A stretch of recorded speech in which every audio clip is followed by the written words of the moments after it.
ಭಕ್ತರ ಪಾಲಿಗೆ ನಡೆದಾಡುವ ದೇವರು ಅನಿಸ್ಕೊಂಡಿದ್ದಂಥ ಪರಮ ಪೂಜ್ಯ ಡಾಕ್ಟರ್ ಶಿವಕುಮಾರ ಮಹಾಸ್ವಾಮೀಜಿಗಳವರ ಜಯಂತ್ಯೋತ್ಸವ ನಾಡಿನಾದ್ಯಂತ ದೇಶಾದ್ಯಂತ ಅರ್ಥಪೂರ್ಣವಾಗಿ ಆಚರಣೆ ಮಾಡ್ತಾ ಇದ್ದಾರೆ.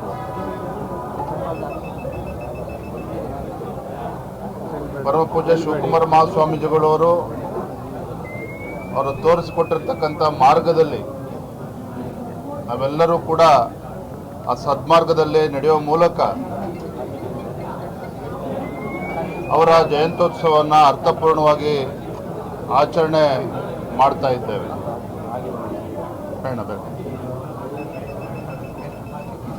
ಬೇರೆ ಹೇಳಿ ಸಮಿತಿ. ಭಾರತೀಯ ಜನತಾ ಪಾರ್ಟಿ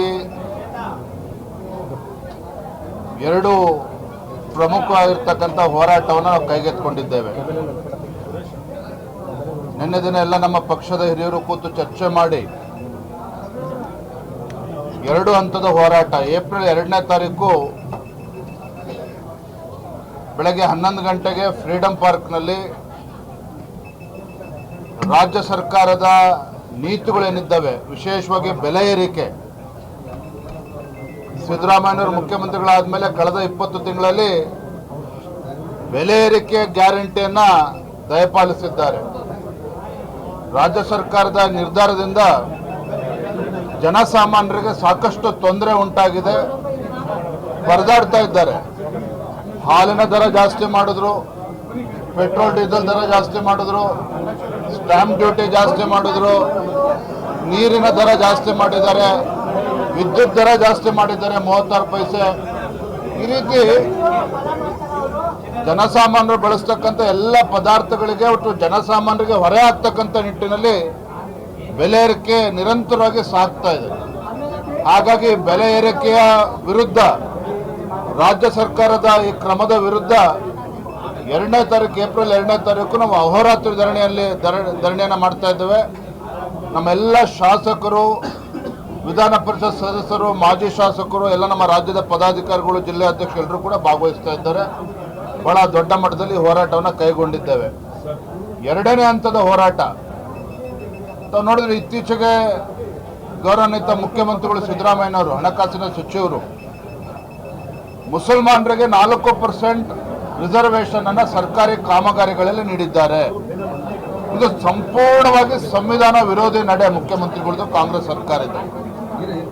ಮತ್ತೊಂದು ಕಡೆ ಪರಿಶಿಷ್ಟ ಜಾತಿ ಪರಿಶಿಷ್ಟ ಪಂಗಡಗಳ ಸಾಮಾಜಿಕ ಮತ್ತು ಶೈಕ್ಷಣಿಕ ಅಭಿವೃದ್ಧಿಗೆ ಮೀಸಲಿಟ್ಟಿರ್ತಕ್ಕಂಥ ಹಣ 38 ಸಾವಿರ ಕೋಟಿ ಹಣವನ್ನು ಬೇರೆ ಬೇರೆ ಗ್ಯಾರಂಟಿಗಳಿಗೆ ವರ್ಗಾವಣೆ ಮಾಡೋದ್ರ ಮೂಲಕ ರಾಜ್ಯ ಸರ್ಕಾರ, ಸಿದ್ದರಾಮಯ್ಯನವರು ಆ ಸಮುದಾಯಗಳಿಗೆ, ಶೋಷಿತ ಪೀಡಿತ ಸಮುದಾಯಗಳಿಗೆ ಅನ್ಯಾಯ ಮಾಡಿದ್ದಾರೆ.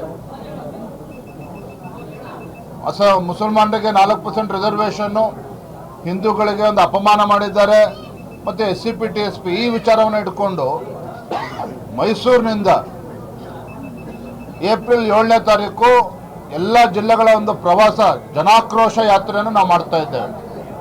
ಪ್ರತಿ ಜಿಲ್ಲೆಗೂ ಕೂಡ ನಮ್ಮ ಯಾತ್ರೆ ತೆರಳುತ್ತದೆ. ಏಪ್ರಿಲ್ 7ನೇ ತಾರೀಕು ಮೈಸೂರಿಗೆ ಚಾಮುಂಡಿ ಬೆಟ್ಟ ತಾಯಿಯ ದರ್ಶನ ಪಡೆದುಕೊಂಡು ಅಲ್ಲಿ ನಗರದಲ್ಲೇ ಪಾದಯಾತ್ರೆ ಮುಖೇನ ನಾವು ಹೋರಾಟವನ್ನು ಪ್ರಾರಂಭ ಮಾಡ್ತಾ ಇದ್ದೇವೆ. ನಮ್ಮ ಕೇಂದ್ರದ ಸಚಿವರು, ಹಿರಿಯರಾಗಿರ್ತಕ್ಕಂಥ ಪ್ರಹ್ಲಾದ್ ಜೋಶಿಜಿಯವರು ಈ ಒಂದು ಹೋರಾಟಕ್ಕೆ ಚಾಲನೆಯನ್ನು ನೀಡ್ತಾ ಇದ್ದಾರೆ. ರಾಜ್ಯದ ಎಲ್ಲ ಜಿಲ್ಲೆಗಳಿಗೂ ಕೂಡ ನಮ್ಮೆಲ್ಲ ಸಂಸದರು, ಶಾಸಕರು, ಪಕ್ಷದ ಎಲ್ಲ ಮುಖಂಡರು ಎಲ್ಲರೂ ಕೂಡ ಇದರಲ್ಲಿ ಭಾಗವಹಿಸ್ತಾರೆ.